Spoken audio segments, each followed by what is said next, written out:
So let me just dive right into this because, honestly, there is so much to talk about when it comes to Tim Burton's Alice in Wonderland from 2010, and I feel like people either absolutely love this movie or they kind of shrug their shoulders at it.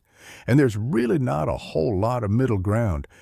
But before we get into opinions and all that jazz, let me just set the stage for what this movie actually is about.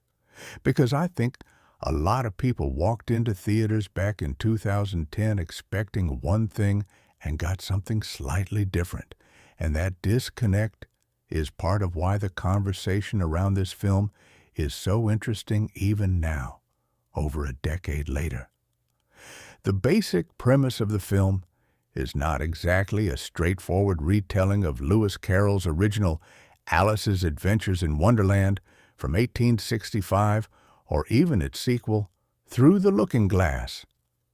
What Tim Burton and screenwriter Linda Woolverton decided to do was something a bit more creative and honestly kind of bold for a big-budget Disney production. Instead of just adapting the classic story beat for beat, they created what is essentially a sequel to the original tale. The idea is that Alice Kingsley, now 19 years old, actually visited Wonderland, or as the film calls it, Underland, when she was a little girl, but she has since forgotten all about it. She thinks those memories were just recurring dreams, these vivid nightmares about falling down rabbit holes and talking cats and all sorts of bizarre creatures. So when the film opens, Alice is a young woman living in Victorian England, dealing with all the pressures and expectations that came with being a woman of a certain social class in that era. Her father, Charles Kingsley, who was a visionary businessman and seemingly the one person who truly understood her, has passed away. And Alice is left navigating a world that wants to put her in a very specific box. Get married, be proper, don't ask too many questions, don't think too much, just smile and nod and wear your corset and be a good little Victorian lady. And that is just not who Alice is. She never was that person. The film opens at a grand garden party at a sprawling English estate, and it becomes clear pretty quickly that this whole event has been orchestrated as a surprise engagement party. Alice is being set up to marry a young man named Hamish Ascot, who is the son of Lord Ascot, her late father's business partner. Now Hamish is, how do I put this kindly, he is the most boring, bland, utterly uninspiring human being you could possibly imagine as a romantic partner. He is not cruel exactly, he is not a villain, he is just profoundly uninteresting and completely lacking in imagination or warmth. He represents everything that the society around Alice is trying to force her into, a safe, respectable, utterly soul-crushing existence. And Alice can feel it closing in on her. You can see it in her eyes during the party scenes. She is surrounded by people telling her what to do, what to wear, what to think. Her mother means well, but is clearly anxious about Alice's future. Her sister is already married and settled. Everyone has a plan for Alice except Alice herself.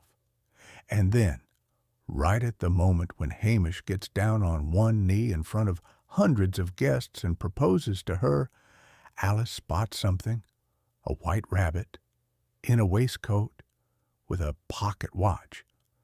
Now, most people at a garden party would probably just blink and move on.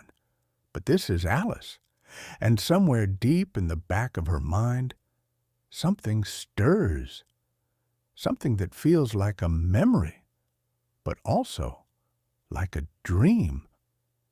She does not give Hamish an answer.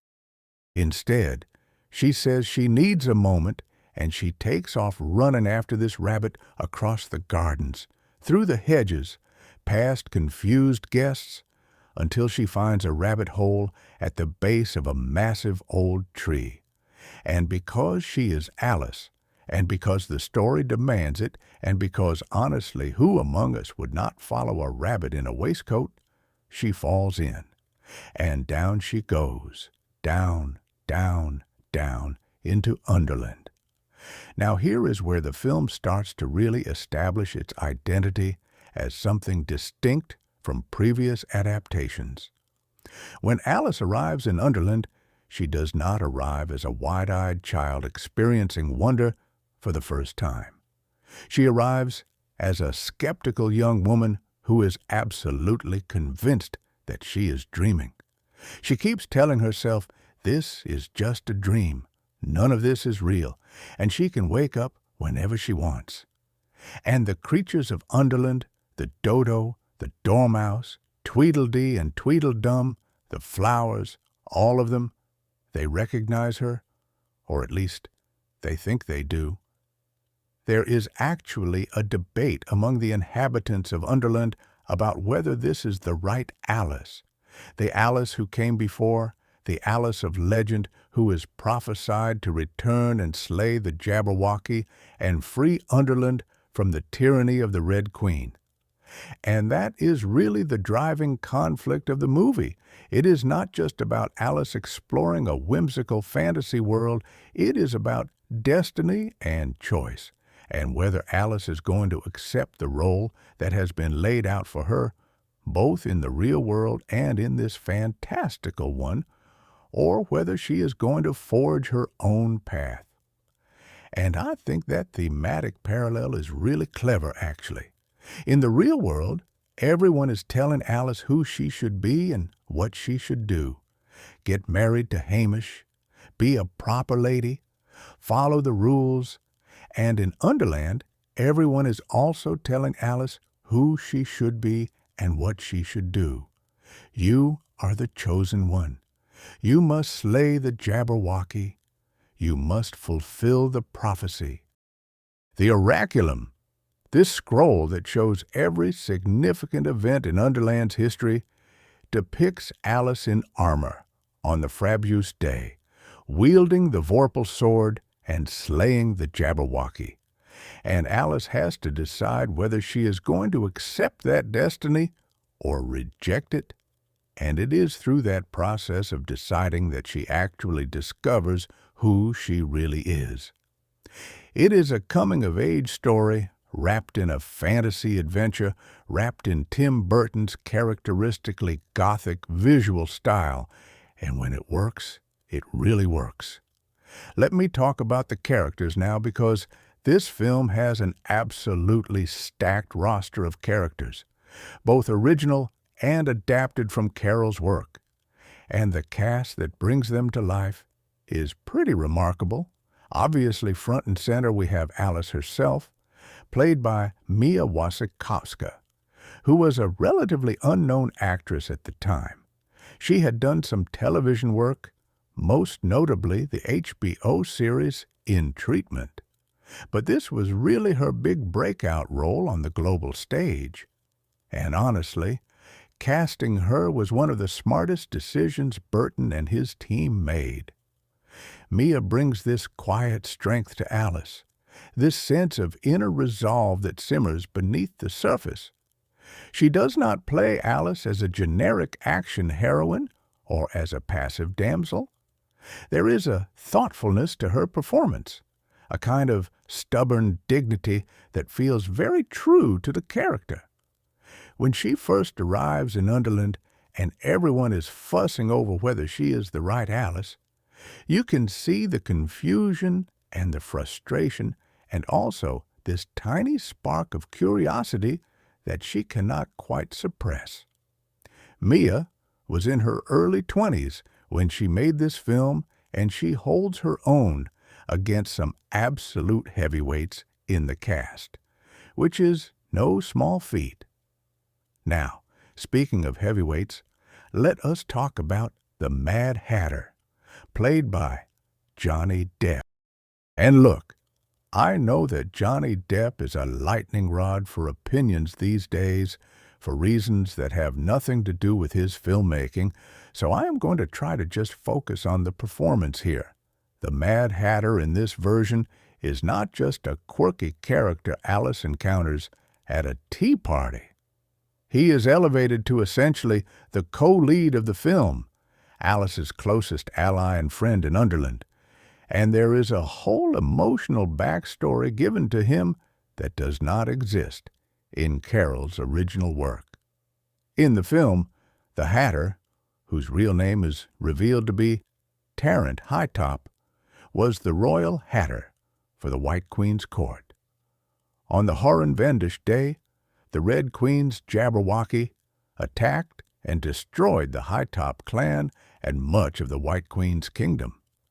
The Hatter survived but was deeply traumatized by the event, which is part of the explanation for his madness.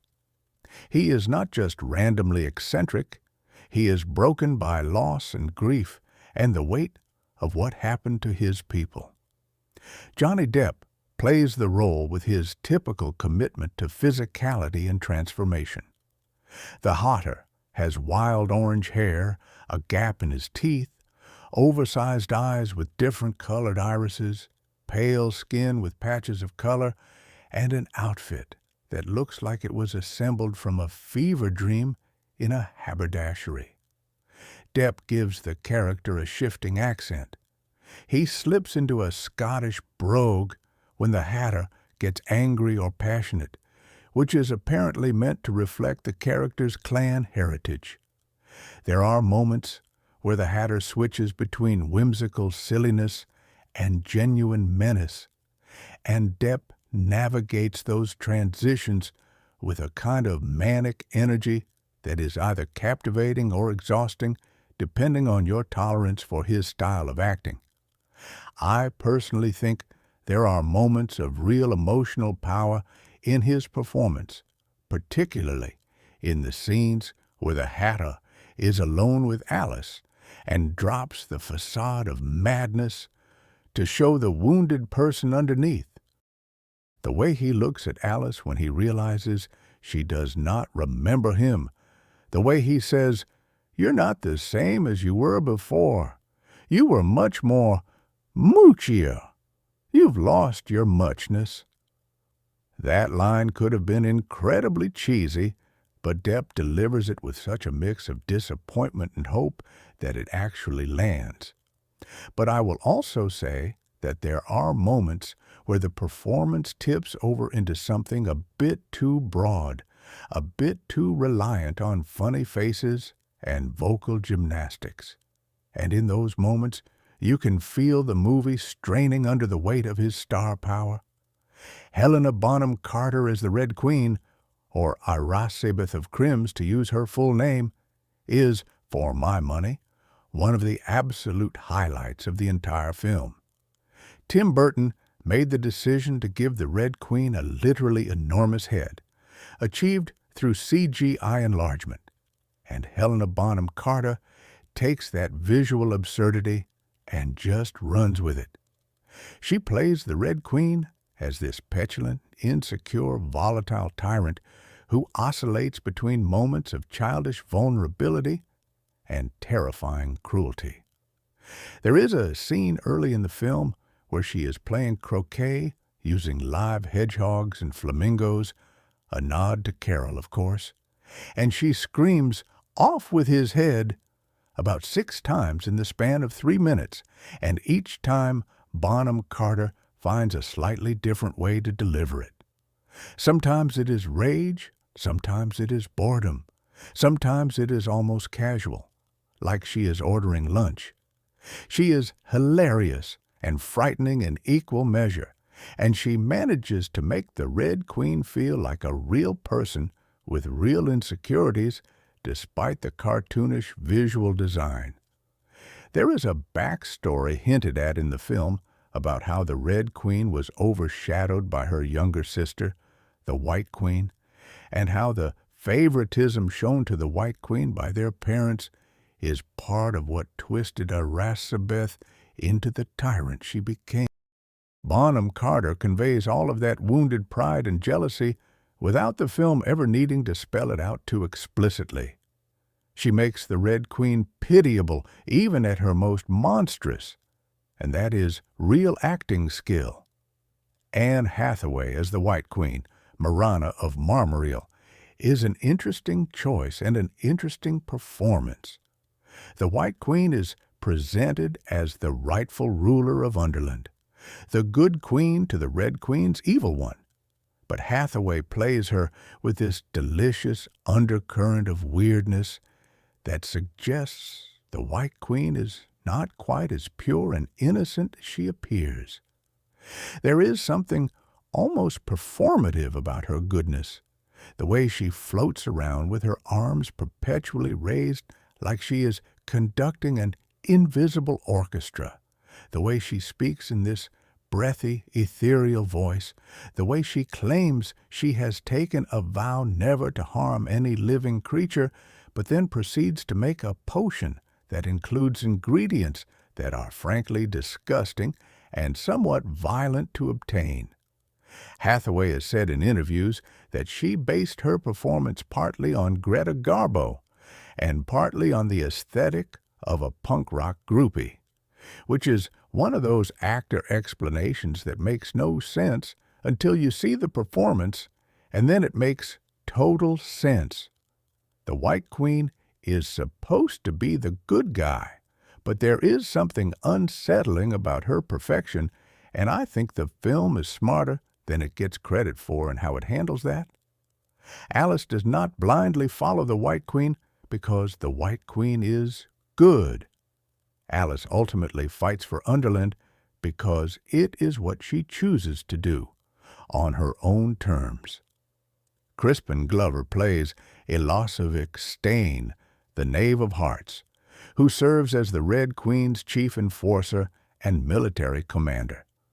He is also rendered partially through CGI. Glover was made to appear unnaturally tall and thin, towering over other characters.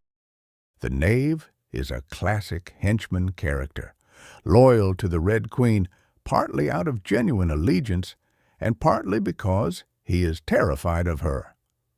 There is a subplot where the Red Queen is romantically obsessed with the Knave, who clearly does not reciprocate, but goes along with it to maintain his position of power. Glover brings a cold, reptilian quality to the role. He does not chew the scenery the way Bonham Carter does. Instead, he underplays the villainy, which actually makes the Knave feel more genuinely threatening. When everyone around you is being operatically evil, the quiet one in the corner is the one you should really be worried about. Now let me talk about the voice cast, because this is where the film really flexes its star power. Alan Rickman voices the blue caterpillar Absalom, and honestly, has there ever been a more perfect piece of casting in the history of cinema? Alan Rickman's voice, that slow, deliberate, dripping with disdain delivery, is absolutely ideal for a hookah-smoking caterpillar who looks down on everyone and everything. Absalom serves as a kind of guru figure for Alice, the one who challenges her to figure out who she really is. He asks her, "Who are you?" multiple times throughout the film, echoing the original Carroll text, and each time the question carries a different weight. At first, it is dismissive, then it is curious, then it is almost encouraging, and at the end, when he finally acknowledges her as the Alice, it feels earned. Rickman delivers every line with such precision and gravitas that you could close your eyes and just listen to his scenes and still be entertained. It is tragically one of many reminders of what a loss his passing was to cinema. Stephen Fry voices the Cheshire Cat, and again, this is casting that feels almost too perfect. Fry's voice has that quality of amused superiority, of knowing something you do not, and finding your ignorance delightful rather than frustrating. The Cheshire Cat in this version is a bit more of an active player in the plot than in some other adaptations. He helps Alice at key moments. He has a history with the Hatter, and there is a scene where he disguises himself as the Hatter to allow the real Hatter to escape, which is a genuinely clever plot point.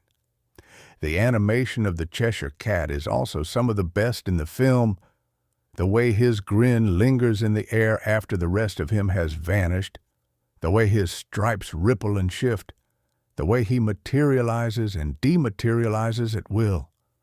Fry brings a warmth to the character that balances out the inherent creepiness of a floating, disembodied cat head. Matt Lucas plays both Tweedledee and Tweedledum, the identical twin brothers who are among the first to encounter Alice when she arrives in Underland. Lucas uses his considerable comedic talents to make the Tweedles endearing, despite their somewhat obnoxious behavior. They bicker constantly, finish each other's sentences, and seem to exist in a perpetual state of petty rivalry with one another. They are essentially comic relief, but they also serve a plot function. They are among those who debate whether Alice is the right Alice, and they eventually help guide her toward the Hatter. The CGI used to create them, Lucas's head on these rotund, egg-shaped bodies, is a bit jarring and has not aged particularly well, but the performance underneath is genuinely funny. Michael Sheen voices the White Rabbit, Nivens McTwisp, the character who lures Alice back to Underland.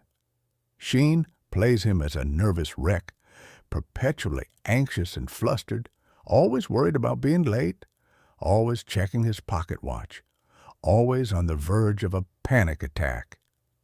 It is a fun interpretation that differs from some of the more dignified portrayals of the White Rabbit in other adaptations. Timothy Spall voices Bayard, the Bloodhound, who initially serves the Red Queen, but secretly works for the Resistance. Barbara Windsor voices the Dormouse, Malamkun, who is reimagined here as a tiny but fierce warrior mouse, loyal to the Hatter, and deeply suspicious of Alice. Paul Whitehouse voices the March Hare, Thackeray Earwicket, who is completely and utterly insane in the most entertaining way possible. Christopher Lee provides the voice of the Jabberwocky itself, and hearing Christopher Lee's resonant, thunderous bass coming out of that dragon-like creature is genuinely chilling. The man could make a grocery list sound like a death sentence. So that is the main cast, and it is an embarrassment of riches, frankly. You have got Oscar winners, beloved character actors, comedy legends, and rising stars all crammed into one film. And the fact that Tim Burton managed to get all of these people to commit to a single project speaks to both his reputation as a filmmaker and the enduring appeal of the Alice in Wonderland source material. Let me now dig deeper into the plot and what happens once Alice is actually in Underland, because the story is where people tend to have the strongest opinions about this film, both positive and negative. So Alice falls down the rabbit hole and lands in a circular room with many doors and one tiny door that she remembers, or thinks she remembers, from her dreams. There is the drink me bottle that makes her shrink and the eat me cake that makes her grow, and she goes through the familiar rigmarole of getting the right size to fit through the tiny door, and she steps out into Underland. And immediately she is surrounded by the residents who have been waiting for her. Tweedledee and Tweedledum, the Dodo, voiced by Michael Goff in his final film role, which is another poignant detail. The Dormouse, the White Rabbit, and various talking flowers and animals. They all crowd around her and start debating whether she is the real Alice, The Alice who visited Underland years ago as a child. The Alice who is prophesied to slay the Jabberwocky on the frabjous day. Alice, remember, thinks she is dreaming. She keeps pinching herself. She keeps saying, "This is my dream, and I can do whatever I want in it." And the creatures are a bit offended by this, honestly. Imagine someone showing up in your homeland and insisting that you are a figment of their imagination. It would be rather rude when you think about it. The group decides to take Alice to Absalom the Caterpillar, who will be able to determine once and for all whether she is the right Alice. But before they can get very far, they are attacked by the Bandersnatch, a huge, hideous creature with sharp claws and a bad attitude, and a squadron of red knights led by the Knave of Hearts. The Red Queen has learned that Alice may have returned, and she is determined to stop the prophecy from being fulfilled. During the attack, the group is scattered.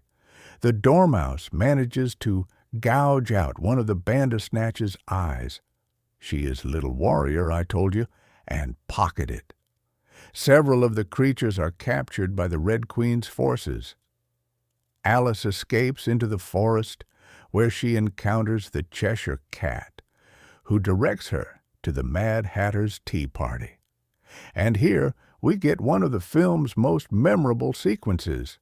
The tea party is held in the ruins of what was once a grand table setting, now decayed and overgrown, and the Hatter is there with the March Hare and the Dormouse. In this version, the tea party is not just a whimsical social gathering. The Hatter, March Hare, and Dormouse are essentially stuck in a permanent tea time as some kind of temporal punishment or curse, though the film is a bit vague on the specifics. When the Hatter sees Alice, he is overjoyed, but also immediately suspicious. He remembers her from when she was a child. He remembers her curiosity and her bravery and her muchness, and he can see that this older Alice has lost some of that spark. She is beaten down by the expectations of her world, by grief over her father, by the feeling that she does not belong anywhere. The Hatter tells her about the prophecy, about the frabjous day, about how she is destined to champion the White Queen and slay the Jabberwocky. Alice, of course, refuses to believe any of it. The Knave of Hearts tracks them down, and in a genuinely tense scene, the Hatter hides Alice by shrinking her and tucking her inside a teapot. He then allows himself to be captured to buy her time. This is the first real moment where the film establishes the depth of the Hatter's devotion to Alice. He sacrifices his freedom for her without hesitation. He is taken to the Red Queen's castle, where he manages to survive by making hats for the Queen, who is vain enough to be distracted by fashion.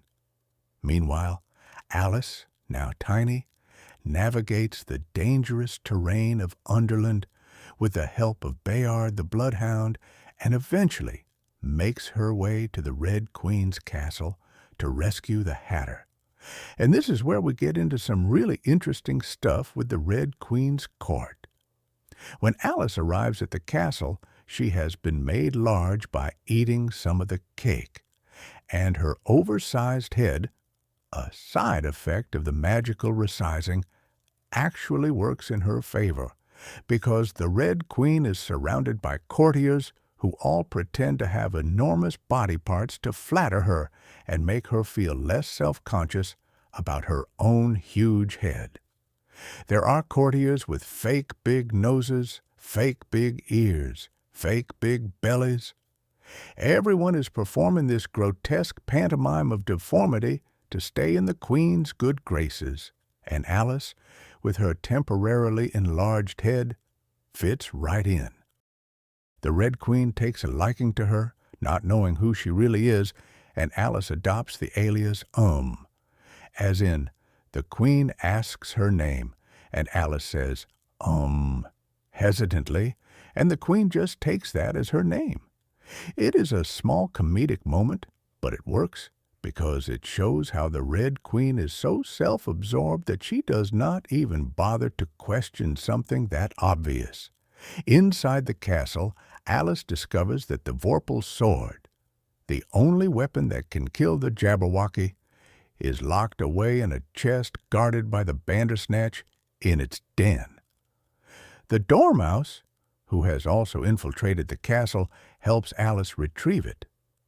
Alice realizes that the Bandersnatch is not entirely hostile. She returns its eye, the one the Dormouse took earlier, and in gratitude, the creature lets her take the sword and even becomes an ally. This is a nice little moment that speaks to Alice's character. Instead of using force, she uses compassion. She heals a wound instead of inflicting one, and she gains an ally because of it. It is a small detail, but it says a lot about who Alice is and how she approaches problems. Alice manages to get the Vorpal sword out of the castle and escapes on the back of the Bandersnatch to the White Queen's castle at Marmoreal. The Hatter also escapes, with help from the Cheshire Cat, who takes on the Hatter's appearance and nearly gets beheaded for it, before revealing his true identity and vanishing, leaving the executioner trying to cut off the head of a creature that can remove its own head at will. It is a great little scene that combines humor with tension and shows that the Cheshire Cat, for all his apparent detachment, is willing to put himself on the line for his friends. At the White Queen's castle, Alice is welcomed, and the sword is delivered, but the key question remains. Will Alice agree to be the champion? Will she fight the Jabberwocky on the Frabjous Day? And Alice still does not want to do it. She is still not sure any of this is real.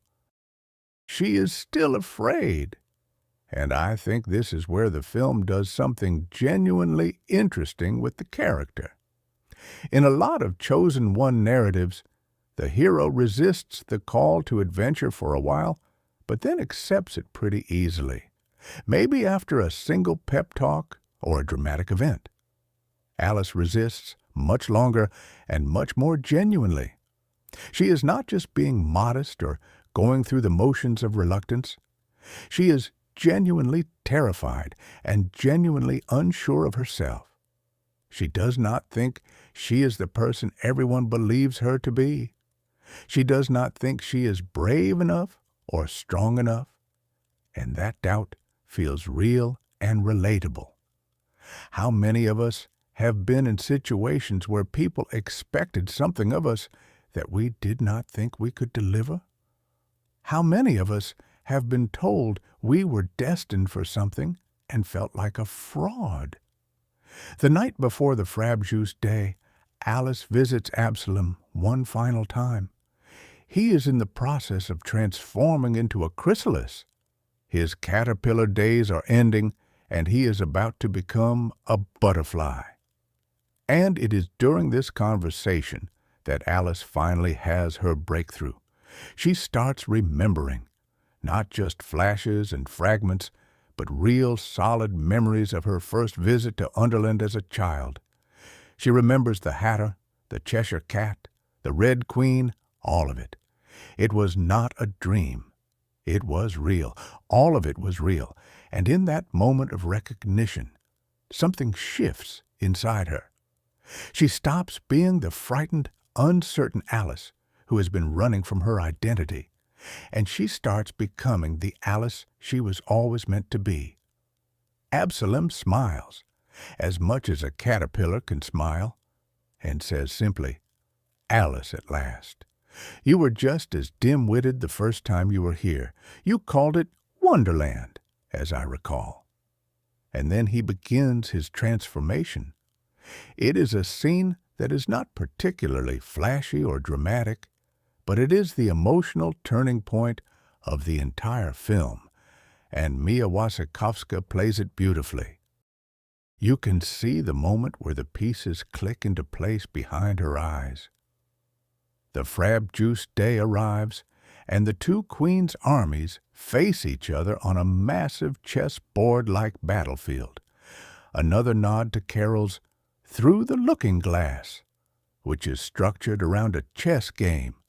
The Red Queen has the Jabberwocky. The White Queen has Alice. And Alice, now in gleaming silver armor and wielding the vorpal sword, steps forward to face the dragon alone. The battle is actually pretty thrilling from a visual standpoint. The Jabberwocky is a magnificent piece of CGI and creature design. It is this enormous, sinuous, serpentine dragon with multiple eyes, tattered wings, and a forked tongue. Christopher Lee's voice gives it an intelligence and a malice that elevates it beyond a simple monster. It speaks to Alice, mocks her, tries to intimidate her, and Alice, drawing on everything she has learned and everything she has remembered, fights back. She recites 6 impossible things she believes before breakfast, a callback to a conversation she had with her father in the film's opening scene. And with each impossible thing, she gains more confidence, more strength, more resolve. 1, there is a potion that can make you shrink. 2, there is a cake that can make you grow. 3, animals can talk. 4, cats can disappear. 5, there is a place called Underland. 6, I can slay the Jabberwocky. And she does.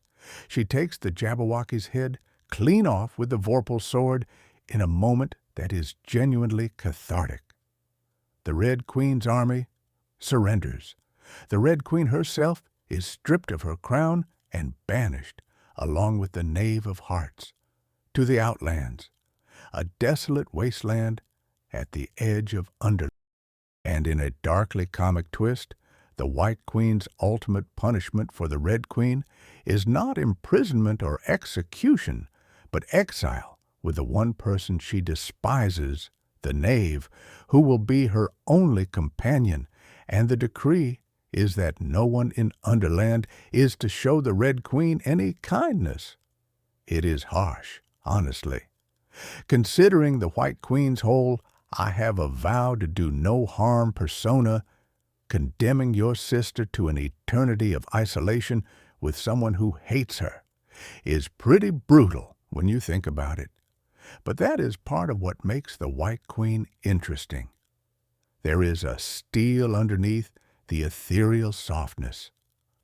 After the battle, the Hatter performs the Futterwacken, a celebratory dance that he has been waiting to do ever since the Red Queen's reign began. And Depp goes full Depp with it, turning into a kind of whirling dervish of limbs and orange hair. It is silly and over the top and honestly kind of delightful. Then comes the bittersweet part. Alice has to decide whether to stay in Underland or return to her own world. The Hatter wants her to stay. You can see it in his eyes, hear it in his voice when he says, "You could stay." And there is a real emotional pull there, a genuine sense of connection between these two characters who understand each other in ways that no one else does. But Alice knows she has to go back. She has unfinished business in her world. She has a life to live on her own terms this time. She drinks the Jabberwocky's blood, which is apparently the ticket home, a detail that is gloriously weird.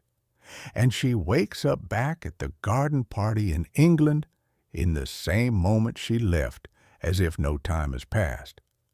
And here is where the ending really gets interesting, because Alice does not just go back to her old life. She does not accept Hamish's proposal.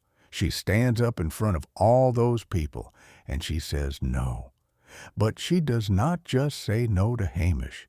She addresses every person at the party who has been trying to control her. She tells her aunt that she will not be laced into a corset anymore.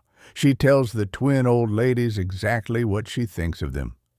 She tells Hamish, politely but firmly, that he is not the right man for her and that he might want to do something about that digestive problem of his.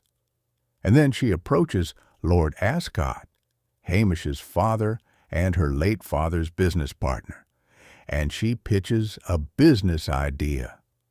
She wants to expand the family's trading company to China, opening new trade routes and bringing the company into a new era. Lord Ascot, who has always secretly admired Alice's spirit and seen her father in her, agrees.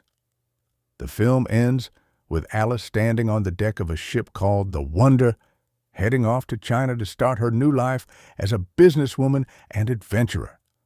And just before the ship sails, a blue butterfly lands on her shoulder. She looks at it and says, "Hello, Absalom." The caterpillar has completed his transformation, just as Alice has completed hers. And I think that ending is genuinely powerful, whether or not you love everything that came before it. The parallel between Alice's transformation and Absalom's transformation is elegant and emotionally satisfying. The idea that Alice needed to go to Underland not to escape her world, but to find the courage to face it head-on is a really strong thematic statement for a family film. It is saying that fantasy and imagination are not escapism. They are tools for understanding yourself and finding your strength. Alice does not run away from her problems. She goes on an adventure, she discovers who she is, and then she comes back and applies that self-knowledge to her real life. That is a message that resonates with people of all ages, and it is a big part of why this film, despite its flaws, has endured in the popular consciousness.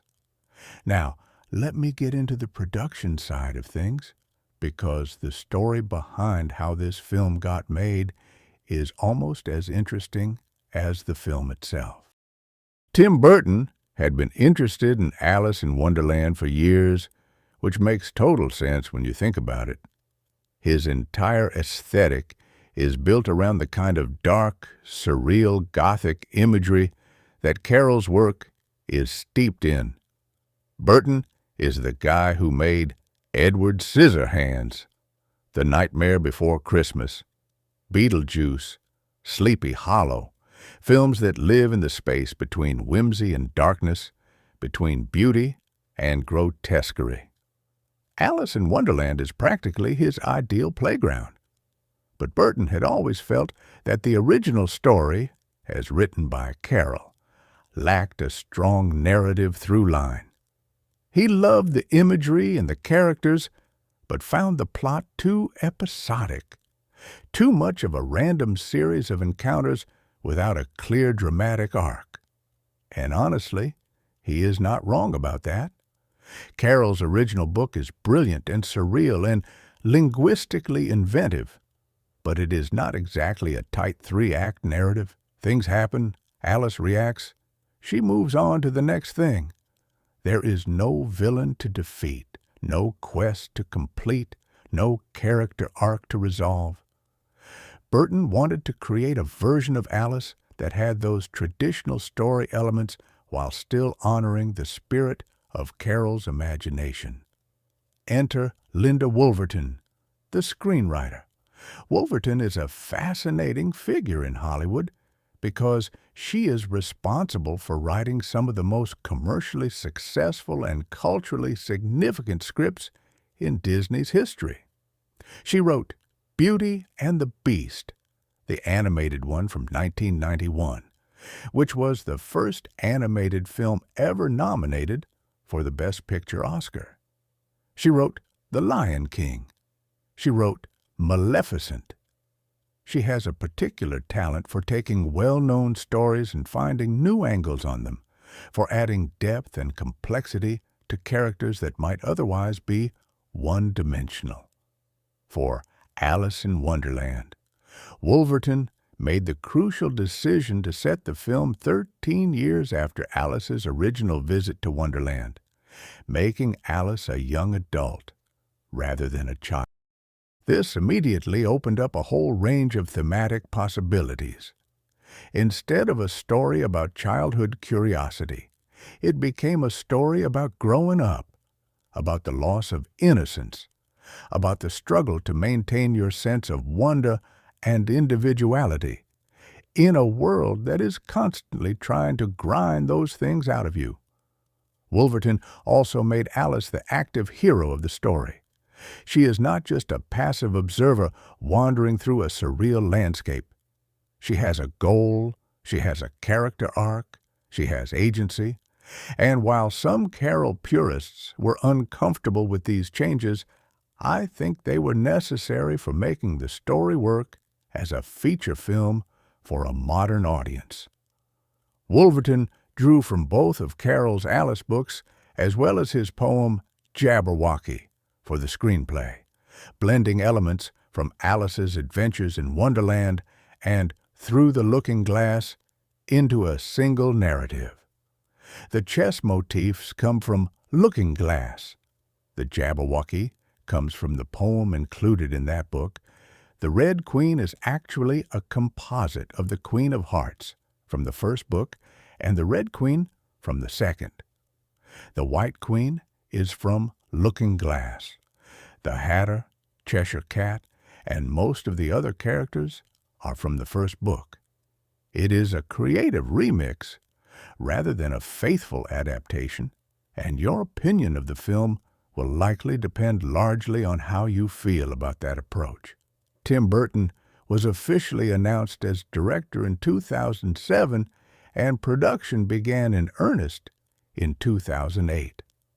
The film was shot primarily on sound stages at Sony Pictures Studios in Culver City, California, with the vast majority of the environments created digitally. This was one of the first major productions to use virtual production techniques extensively. The actors performed against green screens and blue screens, with the Underland environments added later through computer graphics. Burton also made the decision to shoot the film in 2D and convert it to 3D in post-production, which was a relatively new technique at the time. This decision would prove to be somewhat controversial, and I will get into that in a bit. The producers of the film include Richard D. Zanuck, Joe Roth, Suzanne Todd, and Jennifer Todd. Richard Zanuck is Hollywood royalty. His father, Darrell F. Zanuck, was one of the founders of 20th Century Fox, and Richard himself produced an incredible range of films over his career, from Jaws to Driving Miss Daisy to multiple Tim Burton films including Sweeney Todd and Charlie and the Chocolate Factory. Joe Roth is another major Hollywood player, a former chairman of Walt Disney Studios, who went on to produce films independently. The Todd sisters, Suzanne and Jennifer, are accomplished producers in their own right, having worked on the Austin Powers franchise and many other projects. This was a production team with enormous experience and enormous resources, and they needed both because this was a massively ambitious undertaking. The budget for Alice in Wonderland was approximately $200 million, which made it one of the most expensive films ever made at the time. That money went primarily toward the film's extensive visual effects, which were handled by multiple VFX houses, including Sony Pictures Imageworks, who did the lion's share of the digital work. The scope of the VFX work was staggering. Virtually every frame of the film that takes place in Underland involves some form of digital manipulation, from fully CGI characters like the Cheshire Cat and the Jabberwocky, to digital set extensions and environments, to the CGI enhancement of live-action characters like the Red Queen's enlarged head and the Knave's elongated body. The film employed hundreds of VFX artists and technicians, and the work took well over a year to complete. The inspiration for the film's visual design came from a variety of sources. Burton and his production designer, Robert Stromberg, who would later go on to direct Maleficent, looked at Victorian-era illustrations by John Tenniel, who created the original illustrations for Carroll's books, as well as Arthur Rackham and other classic illustrators of fantasy literature. But they also drew from Burton's own sketchbooks and from more contemporary sources. The color palette is distinctly Burton-esque. Lots of muted, desaturated colors for the Red Queen's domain, where everything is tinged with red and black and feels oppressive and decayed, contrasted with the luminous, almost too bright whites and silvers of the White Queen's realm, which has an ethereal quality that is beautiful but also slightly unsettling in its perfection. The forest of Underland is rendered in deep greens and blues, with twisted, gnarled trees that seem to have faces and a perpetual mist that gives everything a dreamlike quality. Burton also drew inspiration from the Surrealist art movement, particularly the work of Salvador Dalí, René Magritte, and Max Ernst, for some of the more bizarre imagery in the film. The floating rocks, the distorted proportions, the sense of spatial impossibility that pervades Underland. All of these have roots in Surrealist aesthetics. Colleen Atwood, who has been Tim Burton's go-to costume designer for decades, created the costumes for the film, and they are absolutely spectacular. Alice's outfits evolve throughout the film in a way that mirrors her character arc. She starts in a prim, restrictive Victorian dress, then wears increasingly fantastical and liberating outfits as she embraces Underland and her own identity, culminating in the gleaming silver armor she wears to fight the Jabberwocky. The Mad Hatter's costume is a masterpiece of controlled chaos. Every element looks like it was found in a different century and a different country, held together by pins and patches and sheer willpower. The Red Queen's elaborate gowns, with their heart motifs and exaggerated silhouettes, are both beautiful and slightly grotesque, perfectly reflecting the character. Atwood received an Academy Award nomination for Best Costume Design for this film.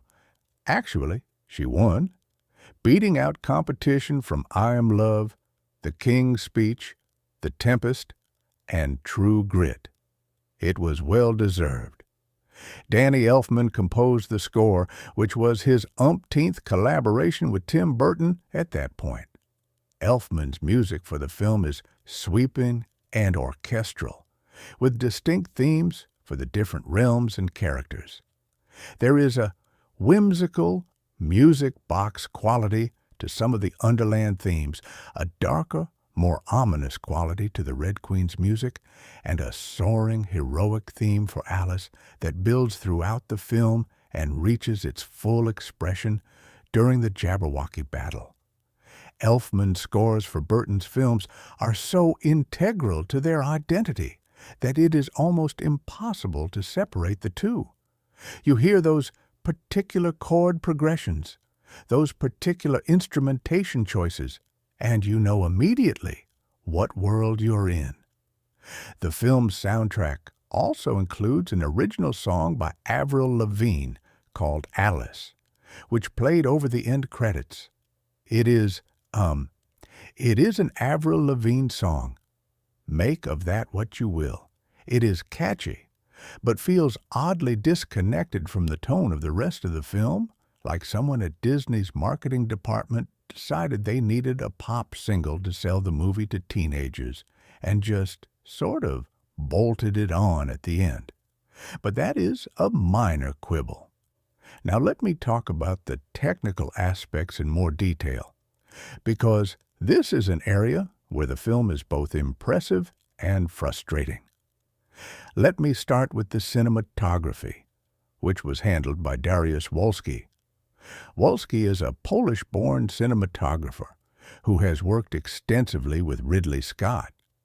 He shot Prometheus, The Martian, Alien, Covenant, and he also shot several Pirates of the Caribbean films. He has a gift for creating visually dense, immersive images, and he brings that skill to Alice in Wonderland in full force.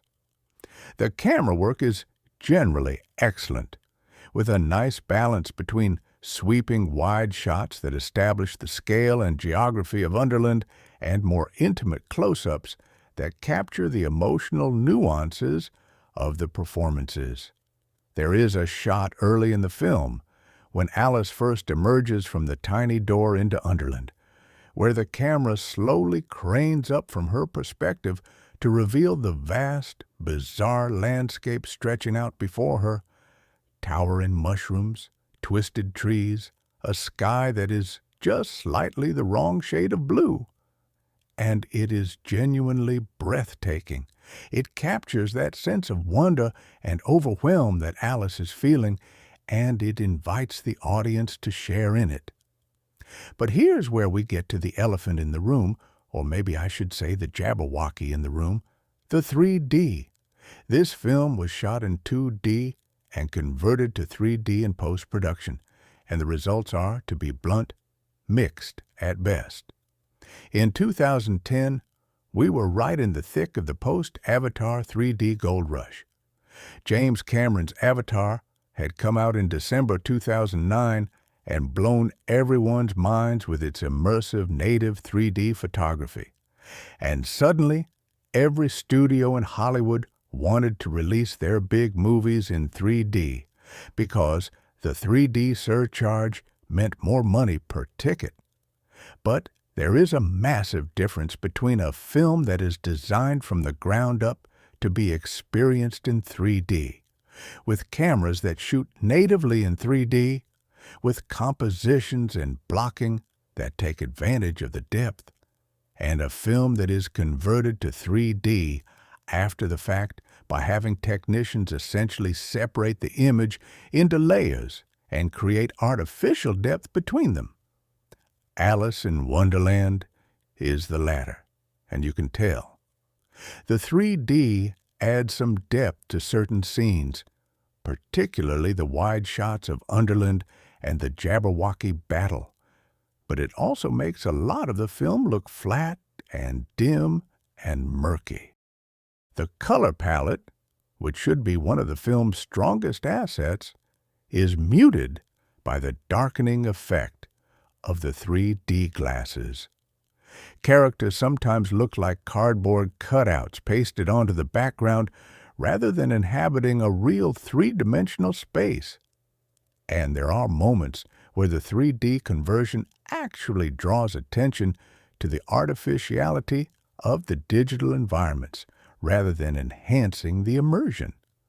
Now, to be fair to the film, when it was released in theaters, a lot of audiences did not seem to mind the 3D issues. The film was a massive hit, and the 3D showings were consistently sold out. But looking back at it now, the 3D conversion is definitely one of the weaker aspects of the production. If you are watching the film at home in 2D, you actually get a much better sense of the color and visual design that Burton and Wolski intended. The 2D version of the film is simply more beautiful, more vivid, more impactful visually. It is a lesson that Hollywood learned the hard way over the course of the early 2000s. Post-conversion 3D is almost never as good as native 3D, and audiences eventually grew tired of paying extra for a compromised visual experience. Speaking of visuals, let me talk about the lighting, because it is actually one of the more thoughtful aspects of the film's visual design. The real-world scenes at the beginning and end of the film are lit in a very naturalistic way. Soft, diffused daylight, warm interiors, the kind of lighting you would expect in a prestige period drama. It is beautiful but conventional, and that is deliberate. Burton wants the real world to feel real, grounded, normal, maybe even a little boring. When Alice falls into Underland, the lighting shifts dramatically.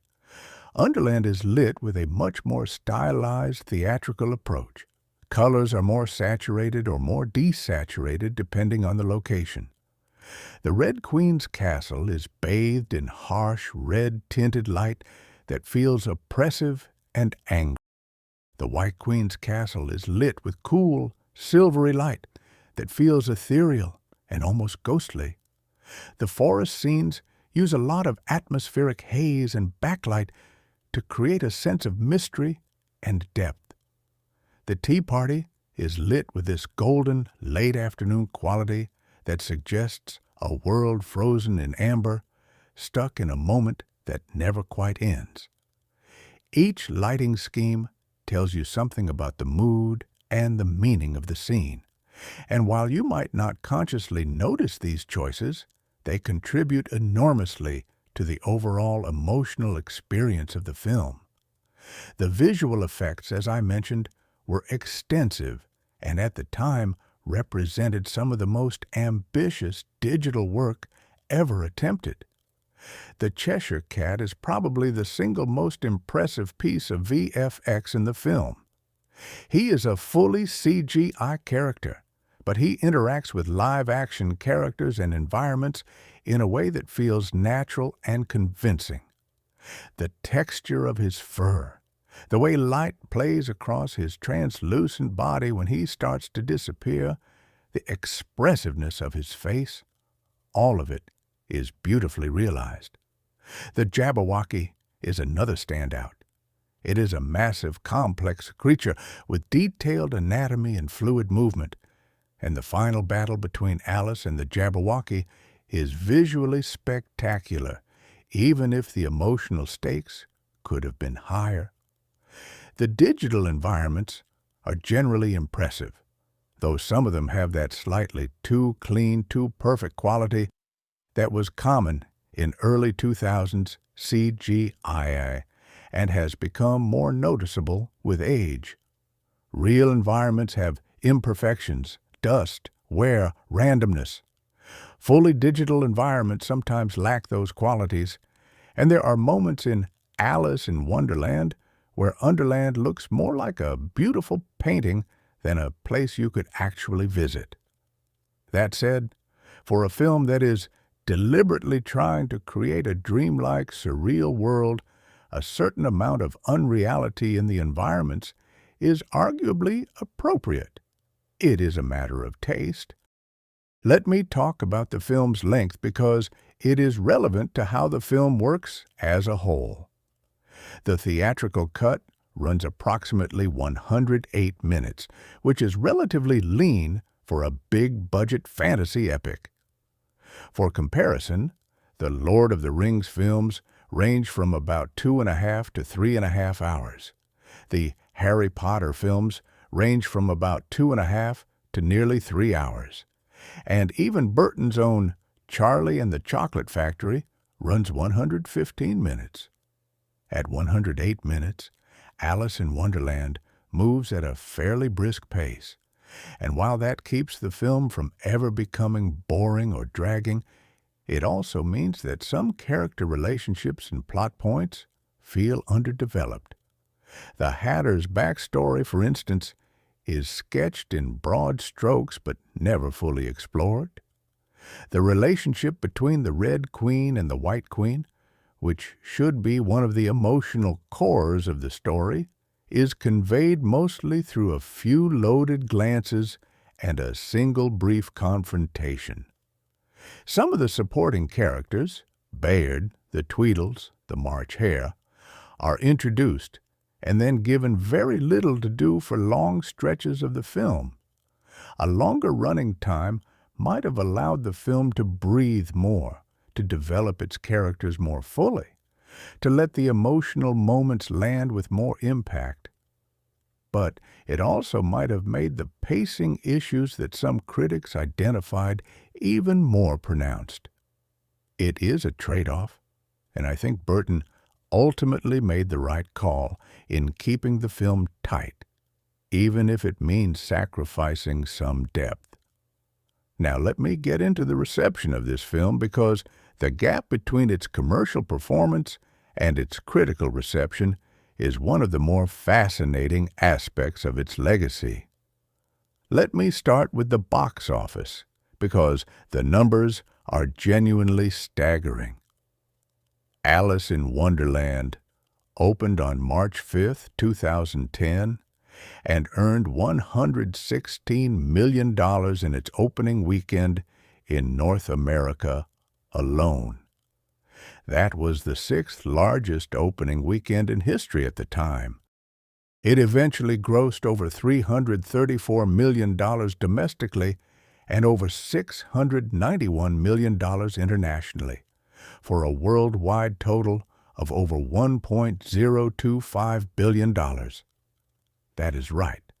It crossed the billion-dollar threshold, making it only the sixth film in history to do so at that point, joining Titanic, The Lord of the Rings, The Return of the King, Pirates of the Caribbean, Dead Man's Chest, The Dark Knight, and Avatar. $1 billion. For a film that, to put it mildly, critics were not exactly unanimous about. So why was it so successful commercially? A few reasons. First, the brand. Alice in Wonderland is one of the most recognizable and beloved stories in Western literature. It has been adapted countless times in every medium imaginable, and virtually everyone on the planet has at least some familiarity with the basic characters and imagery. That built-in awareness is an enormous advantage in marketing a film. Second, the 3D premium. As I mentioned, this was peak 3D mania, and the film's 3D showings charged a significant surcharge per ticket. A substantial portion of that billion-dollar gross came from inflated 3D ticket prices. Third, Tim Burton and Johnny Depp. In 2010, this was still one of the most commercially reliable director-star pairings in Hollywood. Their previous collaborations, Edward Scissorhands, Ed Wood, Sleepy Hollow, Charlie and the Chocolate Factory, Sweeney Todd, had collectively grossed hundreds of millions of dollars and established a loyal fan base. People knew what they were getting with a Burton-Depp joint, and they showed up for it. Fourth, the release timing was excellent. The film came out in early March, a period with relatively little competition, and it dominated the marketplace for weeks. But here's the thing.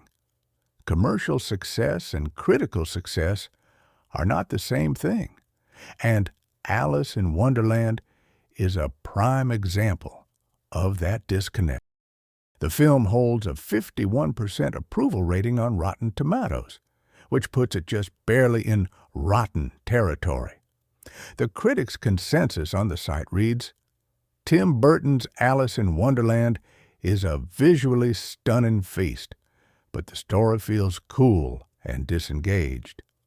On Metacritic, which uses a weighted average of critic scores, the film has a score of 53 out of 100, indicating mixed or average reviews. The audience score on Rotten Tomatoes is somewhat more favorable at around 56%, but that is still hardly overwhelming enthusiasm.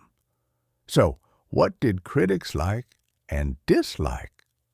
Let me break it down, starting with the positives, because there are genuine strengths here that even the most skeptical reviewers acknowledged. The visual design is consistently praised. Even critics who disliked the film overall tended to acknowledge that it is a remarkable visual achievement.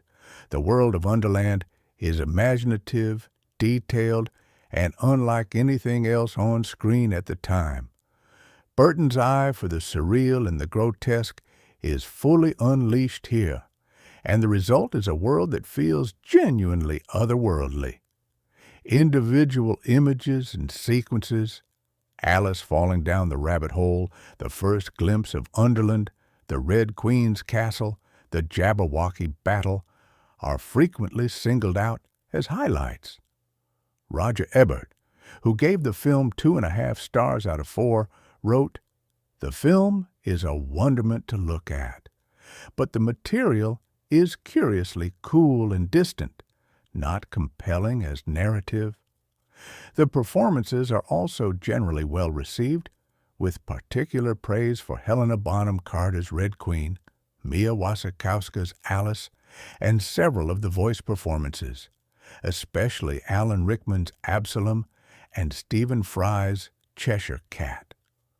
Bonham Carter received widespread acclaim for finding the comedy and pathos in the Red Queen, and many critics felt she was the best thing in the movie. Wasikowska was praised for her grounded, understated performance, which provides an essential counterbalance to the visual excess surrounding her. Without her quiet center, the film would risk becoming nothing but spectacle. Colleen Atwood's costume design was universally lauded, as was Danny Elfman's score. These are craft elements where the film reaches genuine excellence, and the Academy Award for Costumes was well earned. The film's thematic ambitions, the parallel between Alice's journey in Underland and her journey to self-actualization in the real world, were recognized by some critics as a meaningful addition to the Alice mythos. Peter Travers of Rolling Stone wrote, "Burton knows what he's doing when he turns Alice into an action heroine. He's making a statement about female empowerment that's woven into the fantasy fabric of the story." Now for the criticisms, which are equally prevalent and, in some cases, quite pointed. The most common complaint is that the script is too conventional, too reliant on familiar fantasy tropes, and too focused on plot mechanics, at the expense of the wonder and weirdness that make Carroll's original work so special. Critics argued that by giving the story a traditional 3-act structure, hero receives call to adventure, hero refuses call, hero accepts call, hero battles villain, hero saves the day, Wolverton and Burton drained the Alice story of the very qualities that make it unique. Carroll's books are not about heroes and villains and prophecies and battles. They are about language, logic, absurdity, and the way children experience a world that does not always make sense. By forcing Alice into a conventional hero's journey framework, the argument goes, the film loses what makes Alice special and turns her into a generic fantasy protagonist who could be Frodo or Harry Potter or Luke Skywalker with different clothes. There is some merit to this criticism, honestly. The prophecy and chosen one structure is perhaps the most overused narrative template in modern fantasy, and applying it to a story that is fundamentally about the absence of logic and order does feel like a bit of a contradiction. Another common criticism is that the film's emotional register is off. Despite the visual extravagance and the talented cast, many critics felt that the film lacks heart, that the relationships between characters are not developed enough to make the audience genuinely care about the outcome. The Hatter and Alice have a connection, but it is not explored with the depth it needs to really resonate. The Red Queen is entertaining, but never truly threatening. The White Queen is interesting, but underused. The result, according to these critics, is a film that is impressive to look at, but difficult to engage with emotionally. You admire it more than you love it. You are impressed more than you are moved. Johnny Depp's performance is a lightning rod. Some critics loved it, finding his interpretation of the Hatter to be creative, emotionally resonant, and entertaining. Others found it self-indulgent, mannered, and too reliant on the kind of quirky for quirkiness' sake approach that they felt had become Depp's default mode. A.O. Scott of the New York Times wrote, "Mr. Depp's Hatter is more freaky than funny, and his accent, which veers from a twee English patter to a thick Scottish burr, is more bizarre than charming." The truth, as is often the case, is probably somewhere in the middle. Depp gives a committed performance with genuine moments of emotion and creativity, but it is also a performance that sometimes prioritizes style over substance and eccentricity over genuine characterization. The 3D, as I mentioned, was widely criticized, particularly by critics who had recently seen Avatar and could immediately see the difference between native 3D and post-conversion 3D. The darkening effect of the glasses, the occasional flatness of the image, the sense that the 3D was an afterthought rather than an integral part of the film's design. All of these issues were noted repeatedly in reviews. Some critics also took issue with the film's treatment of the source material, arguing that Burton's dark, slightly menacing interpretation stripped the Alice story of its whimsy and playfulness. Carroll's books are fundamentally joyful works, full of wordplay and wit and gentle absurdity. Burton's version is darker, more violent, and more focused on conflict and danger. While that approach is consistent with Burton's artistic identity, it is not necessarily consistent with the spirit of the source material, and for fans of Carroll's original work, that disconnect can be jarring. Having laid out both the praise and the criticism, let me offer my own assessment of the film's strengths and weaknesses, because I think there is a more nuanced conversation to be had here than simply good movie or bad movie. The film's greatest strength, without question, is its visual imagination. Tim Burton and his team created a version of Underland, that is unlike any other adaptation. It is dark and strange and beautiful and unsettling, and it is filled with details that reward repeat viewings. The character designs are inspired, the environments are stunning, and the overall aesthetic creates a strong sense of place that makes Underland feel like a real world with its own history and geography and rules.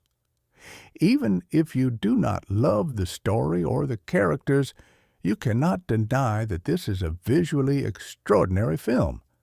It won Academy Awards for Best Art Direction and Best Costume Design, and it was nominated for Best Visual Effects, all of which are deserved recognitions of the exceptional craft on display. The performances are another significant strength. Mia Wasikowska anchors the film with a performance that is both understated and powerful. She makes Alice feel like a real person rather than a fantasy archetype, and she gives the character's emotional journey a sense of authenticity that elevates the entire film.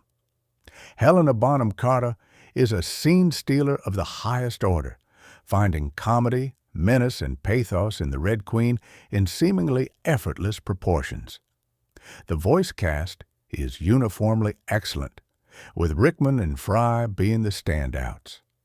And while Depp's Hatter is divisive, there are moments in his performance that are genuinely moving and that add emotional depth to the film that would not otherwise exist.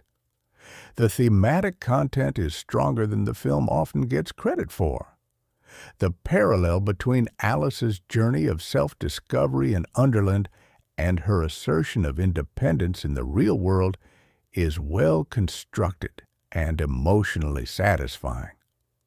The film has a clear and positive message about the importance of being true to yourself, of rejecting societal expectations that do not align with who you really are, and of finding the courage to forge your own path. For a big-budget family film, these are meaningful themes, and they are handled with more sophistication than you might expect. Danny Elfman's score is beautiful. Colleen Atwood's costumes are works of art. Robert Stromberg's production design is immersive and imaginative. On a craft level, this film is exceptional in multiple categories. Now, for the weaknesses. The screenplay, while structurally sound and thematically coherent, is probably the film's biggest liability. Linda Wolverton is a skilled screenwriter, but the decision to impose a conventional chosen one narrative onto the Alice story comes at a cost. The original Alice tales are celebrated for their wit, their wordplay, their logical paradoxes, their gleeful subversion of narrative conventions. Carroll was a mathematician and a logician, and his Alice books are full of puzzles and games and linguistic tricks that challenge the reader to think differently. Very little of that spirit survives in the film. The dialogue is functional, but rarely brilliant. The humor is broad rather than clever. The plot, while competent, is predictable. You know from the first mention of the prophecy that Alice will eventually accept her destiny and slay the Jabberwocky. There are no real surprises, no moments where the story subverts your expectations in the way that Carroll's books constantly do. The film tells a satisfying story, but it tells a conventional one, and in the context of Alice in Wonderland, conventionality feels like a missed opportunity. The pacing, while generally brisk, has some issues. The film rushes through certain character moments and relationships that deserve more time and attention. The Hatter's backstory, for instance, is conveyed in a single monologue and a brief flashback, but it is supposed to be the emotional foundation for his character and his relationship with Alice. It needed more time, more development, more scenes that show us who the Hatter was before his trauma rather than just telling us about it. Similarly, the relationship between the Red Queen and the White Queen is hinted at, but never fully explored. We are told that they were rivals, that there was favoritism and jealousy, but we are not shown enough of their shared history to fully understand the dynamics between them. A film that takes more time with these relationships would be a more emotionally rich film, even if it means the pacing slows down in places. The 3D is a weakness, as I have discussed, but I want to add that even in 2D, the film's visual effects have not aged entirely gracefully. Some of the CGI, particularly the Tweedles, and some of the wider landscape shots, looks noticeably dated by current standards. That is not unusual for a film from 2010, and it is not a major problem, but it is worth noting. The best VFX in the film, the Cheshire Cat, the Jabberwocky, the Red Queen's head, still holds up reasonably well. The less successful VFX work is more noticeable now than it was at the time. And there is a broader issue that hovers over the entire film, which is the question of Tim Burton's artistic identity versus the demands of a massive Disney production. Burton is at his best when he is working on a smaller scale, with more creative freedom and less pressure to deliver a 4-quadrant blockbuster. Films like Edward Scissorhands, Ed Wood, and Big Fish showcase a filmmaker with a deeply personal vision, a genuine emotional core, and a willingness to take risks. Alice in Wonderland, for all its visual ambition, sometimes feels like a film where Burton's personal instincts are at odds with the commercial requirements of a $200 million Disney tentpole. There is a tension between Burton's desire to create something dark and strange and personal and the studio's need for the film to be accessible and entertaining and marketable to the widest possible audience. That tension does not ruin the film, but it does mean that the film sometimes feels like it is pulling in two different directions, and neither direction gets quite enough room to breathe. All of that said, I want to be clear. I do not think Alice in Wonderland is a bad film. I think it is a flawed film, a frustrating film in some ways, a film that does not quite live up to its potential. But it is also a film with genuine virtues, genuine moments of beauty and emotion, and a genuine commitment to bringing one of literature's most beloved stories to life on an epic scale. It is a film that millions of people around the world love, and not without reason. The billion-dollar box office is not just a product of marketing and 3D surcharges. People responded to this film. They found something in it that spoke to them, whether it was the visuals, the performances, the themes, or simply the joy of seeing familiar characters reimagined by one of cinema's most distinctive visual artists. Let me also spend some time talking about the chemistry between the cast members, because in a film with so many big personalities and egos, the way the actors interact with each other is crucial to making the whole thing work. And it does work, for the most part. The central relationship is between Alice and the Hatter, and Wasikowska and Depp have a genuine warmth between them that elevates their scenes together. It is not a romantic chemistry. The film wisely avoids any suggestion of romance between them, but rather a kind of deep, platonic soul connection. They are two misfits who recognize something of themselves in each other.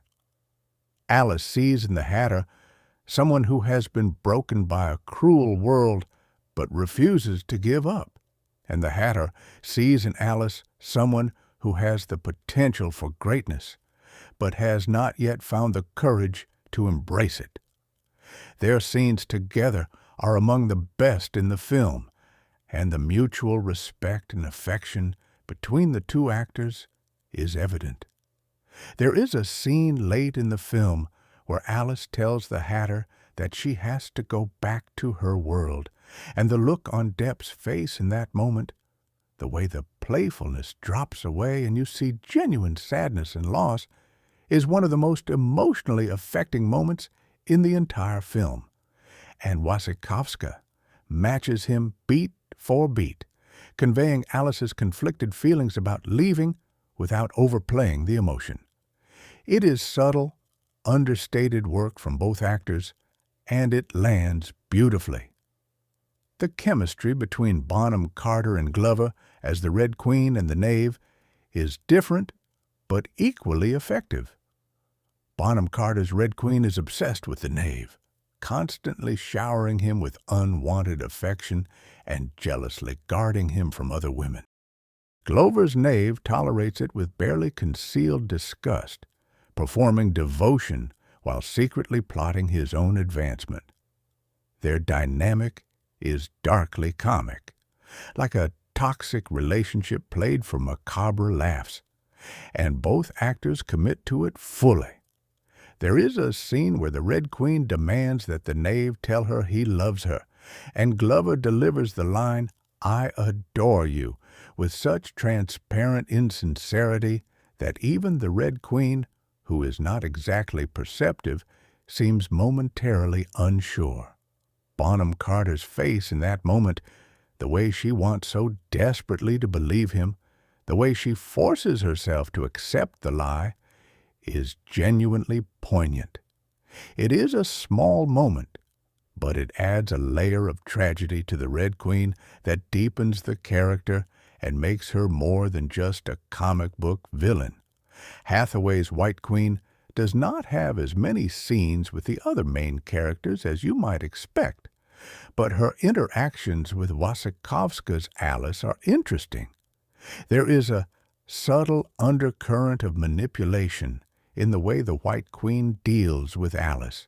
She is always kind, always supportive, always encouraging, but you get the sense that she is also very deliberately guiding Alice toward the destiny that will benefit the White Queen's cause. She never orders Alice to fight the Jabberwocky. She says it must be Alice's choice. But she also creates conditions that make it very difficult for Alice to choose otherwise. Hathaway plays these scenes with just the right amount of ambiguity. You are never quite sure whether the White Queen is genuinely good or simply better at hiding her self-interest than the Red Queen. It adds a layer of complexity to the film's moral landscape that is easy to miss on first viewing, but becomes more apparent on repeat viewings. Let me now circle back to some of the specific plot points and moments that I think are worth examining more closely, because this is a film with more going on under the surface than it sometimes gets credit for. The oraculum, the scroll that shows Underland's past, present, and future, is an interesting device. On one level, it is a simple plot mechanism. It tells the characters and the audience what is supposed to happen, creating a clear objective for Alice and a clear threat from the Red Queen. But on another level, it raises interesting questions about fate and free will. If the oraculum shows the future, and the future shows Alice slaying the Jabberwocky, then is Alice's choice to fight truly a choice? Or is she simply fulfilling a destiny that was determined before she was born? The film addresses this question obliquely. The Hatter tells Alice that the oraculum shows what will happen, not what must happen, implying that the future is not fixed. But Alice herself seems to draw strength from the prophecy rather than feeling constrained by it. She does not fight the Jabberwocky because the scroll tells her to. She fights because she has found the courage within herself to do so. The scroll merely showed her what that courage could accomplish. It is a subtle distinction, but it is an important one, and it speaks to the film's broader theme of self-determination versus external expectation. The scene where Alice remembers her previous visit to Underland is, as I mentioned, the emotional turning point of the film, and it is worth examining in more detail. Throughout the film, Alice has been insisting that Underland is a dream, that none of it is real. This is her defense mechanism. If nothing is real, then nothing can hurt her, and nothing can require her to be brave. But when she finally admits that her memories of Underland are real, that this world is real, these people are real, and her connection to them is real, she is also admitting something about herself. She is admitting that she is the person they believe her to be. She is brave, she is capable. She is the Alice who explored Underland as a child without fear, who challenged the established order, who questioned everything. She has not lost those qualities. She has just buried them under layers of grief and self-doubt and societal pressure.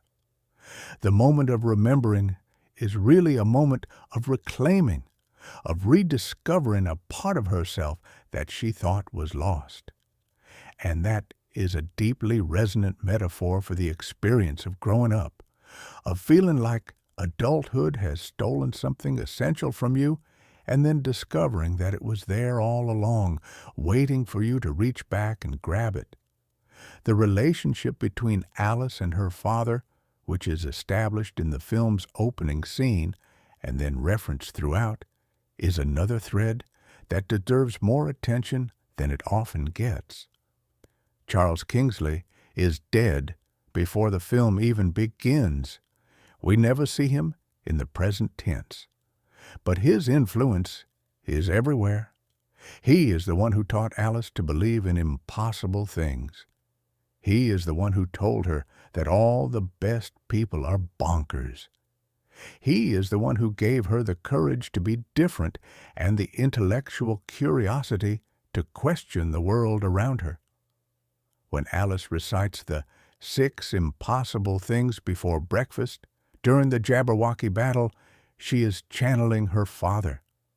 She is using the tool he gave her, the willingness to imagine the impossible, to overcome the greatest challenge she has ever faced.